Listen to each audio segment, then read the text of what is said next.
27ஆம் அதிகாரம். நாங்கள் இத்தாலியா தேசத்துக்கு கப்பல் ஏறிப் போகும்படி தீர்மானிக்கப்பட்டபோது பவுலையும் காவலில் வைக்கப்பட்டிருந்த வேறு சிலரையும் அகுஸ்து பட்டாளத்தைச் சேர்ந்த யூலியு என்னும் பெயர் கொண்ட 100க்கு அதிபதியினிடத்தில் ஒப்புவித்தார்கள். அதிரமித்தியம் ஊர்க்கப்பலில் நாங்கள் ஏறி ஆசியா நாட்டு கரைபிடித்தோட வேண்டுமென்று நினைத்து புறப்பட்டோம். மக்கெதோனியா தேசத்து தெசலோனிக்கே பட்டணத்தானாகிய அரிஸ்தர்க்கு எங்களுடனே கூட இருந்தான். மறுநாள் சீதோன் துறை பிடித்தோம்.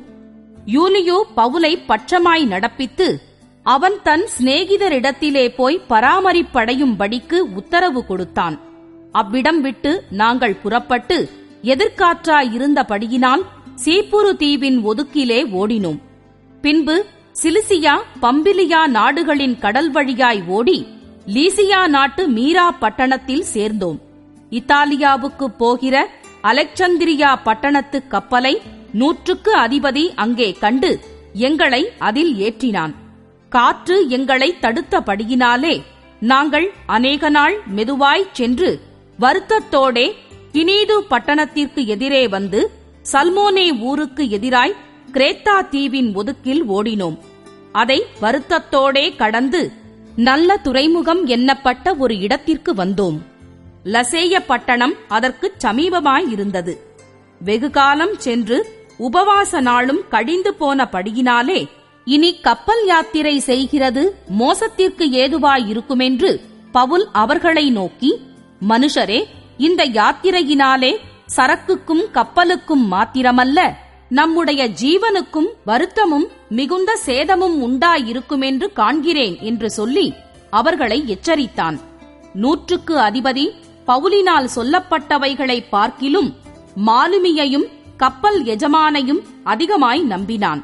அந்த துறைமுகம் மழைக்காலத்திலே தங்குவதற்கு வசதியாயிராதபடியினால் அவ்விடத்தை விட்டு தென்மேற்கையும் வடமேற்கையும் நோக்கியிருக்கும் கிரேத்தா தீவிலுள்ள துறைமுகமாகிய பேனிக்ஸ் என்னும் இடத்தில் சேரக்கூடுமானால் சேர்ந்து மழைக்காலத்தில் தங்கும்படி அநேகம் பேர் ஆலோசனை சொன்னார்கள்.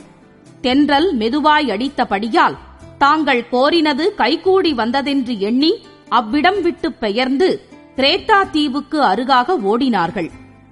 கொஞ்ச நேரத்துக்குள்ளே யூரோகிலிதோன் என்னும் கடுங்காற்று அதில் மோதிற்று. கப்பல் அதில் அகப்பட்டுக் கொண்டு காற்றுக்கு எதிர்த்து போகக்கூடாதபடியினால் காற்றின் போக்கிலே கொண்டு போகப்பட்டோம். அப்படி இலவுதா எண்ணப்பட்ட ஒரு சின்ன தீவின் ஒதுக்கிலே ஓடுகையில் வெகு வருத்தத்தோடே படவை வசப்படுத்தினோம். அதை அவர்கள் தூக்கி எடுத்த பின்பு பல உபாயங்கள் செய்து கப்பலை சுற்றி கட்டி சொறி மணலிலே விழுவோமென்று பயந்து பாய்களை இறக்கி இவ்விதமாய் கொண்டு போகப்பட்டார்கள். மேலும் பெருங்காற்று மழையில் நாங்கள் மிகவும் அடிபட்டபடியினால் மறுநாளில் சில சாக்குகளை கடலில் எறிந்தார்கள். 3ஆம் நாளிலே கப்பலின் தளவாடங்களை எங்கள் கைகளினாலே எடுத்து எறிந்தோம். அநேக நாளாய் சூரியனாவது நட்சத்திரங்களாவது காணப்படாமல் மிகுந்த பெருங்காற்று மழையும் அடித்துக் கொண்டிருந்தபடியினால் இனி தப்பிப் பிழைப்போமென்னும் நம்பிக்கை முழுமையும் அற்றுப்போயிற்று. அநேக நாள் அவர்கள் போஜனம் பண்ணாமல் இருந்தபோது பவுல் அவர்கள் நடுவிலே நின்று, மனுஷரே, இந்த வருத்தமும் சேதமும் வராதபடிக்கு என் சொல்லைக் கேட்டு கிரேத்தா தீவை விட்டு புறப்படாமல் இருக்க வேண்டியதாயிருந்தது.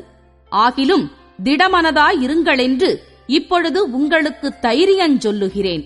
கப்பற் சேதமேயல்லாமல் உங்களில் ஒருவனுக்கும் பிராணச்சேதம் வராது.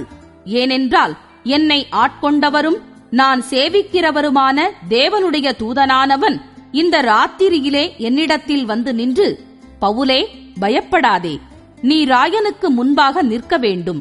இதோ உன்னுடனே கூட யாத்திரை பண்ணுகிற யாவரையும் தேவன் உனக்கு தயவு பண்ணினார் என்றான். ஆனபடியினால் மனுஷரே, திடமனதாயிருங்கள், எனக்குச் சொல்லப்பட்ட பிரகாரமாகவே நடக்கும் என்று தேவனிடத்தில் நம்பிக்கையாயிருக்கிறேன். ஆயினும் நாம் ஒரு தீவிலே விடவேண்டியதாயிருக்கும் என்றான்.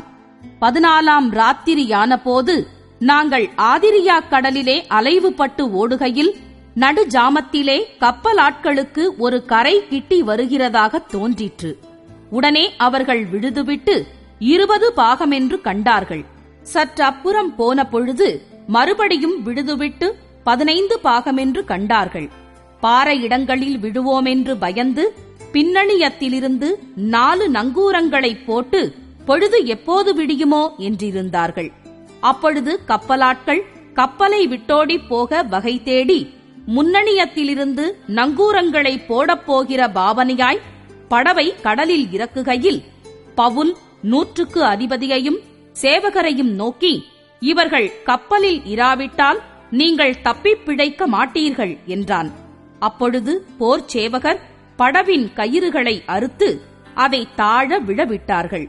பொழுது விடிகையில் எல்லாரும் போஜனம் பண்ணும்படி பவுல் அவர்களுக்கு தைரியஞ்சொல்லி, நீங்கள் இன்று 14 நாளாய் ஒன்றும் சாப்பிடாமல் பட்டினியாயிருக்கிறீர்கள்.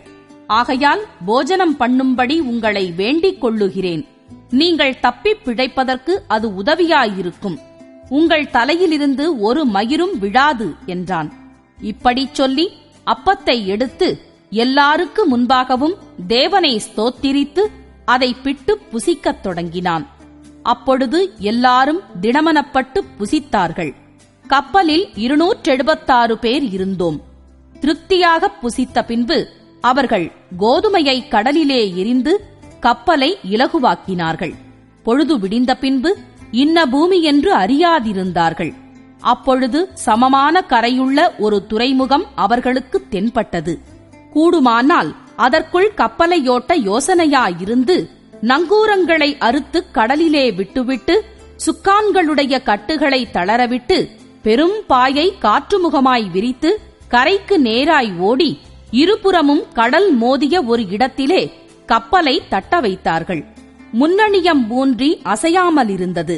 பின்னணியம் அலைகளுடைய பலத்தினால் உடைந்து போயிற்று.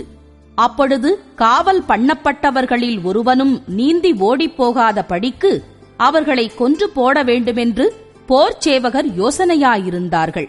100க்கு அதிபதி பவுலை காப்பாற்ற மனதாயிருந்து அவர்களுடைய யோசனையை தடுத்து, நீந்தத்தக்கவர்கள் முந்தி கடலில் விழுந்து கரையேறவும் மற்றவர்களில் சிலர் பலகைகள் மேலும் சிலர் கப்பல் துண்டுகள் மேலும் போய் கரையேறவும் கட்டளையிட்டான்.